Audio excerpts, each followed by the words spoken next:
Hello, বলো তো আজকে কী নিয়ে এলাম? হ্যাঁ, ঠিক ধরেছ। আজকে এনেছি উচ্ছে আলুর ডিম দিয়ে তরকারি। তার জন্য আমি উচ্ছে, আলু, ডিম, আদা, রসুন, পেঁয়াজ, টমেটো সব নিয়ে নিয়েছি। সব লম্বা লম্বা করে কেটে রাখলাম। আদা, রসুন আর লঙ্কাটা কুচিয়ে নিলাম। এবার ডিমগুলো একটু ঝুরি ভাজা করে নিলাম আর উচ্ছেগুলো নুন হলুদ দিয়ে জলে সেদ্ধ করে নিলাম। এবারে উচ্ছেটা সেদ্ধ হয়ে গেলে জল ফেলে ছেঁকে নিলাম। এই ছেঁকে নেওয়া উচ্ছেগুলো এবার বেশ ছাকা তেলে একটু ভেজে নেব। ভালো করে কড়া করে লাল লাল করে ভেজে নিতে হবে।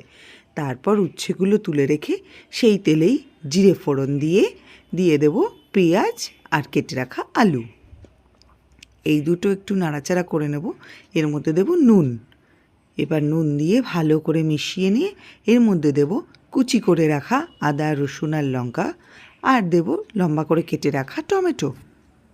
এবার সবকটিকে ভালো করে মিশিয়ে নিয়ে এর মধ্যে দেব হলুদ গুঁড়ো, লঙ্কার গুঁড়ো আর সামান্য একটু চিনি দেব, সেটা পরে দেব। সব ভালো করে মেশানো হয়ে গেলে এর মধ্যে ভেজে রাখা ডিম আর উচ্ছেগুলো দিয়ে দেব। তারপরে সামান্য চিনি দিয়ে ভালো করে নাড়াচাড়া করে হালকা আঁচে ঢেকে রেখে দেব বেশ কিছুক্ষণ।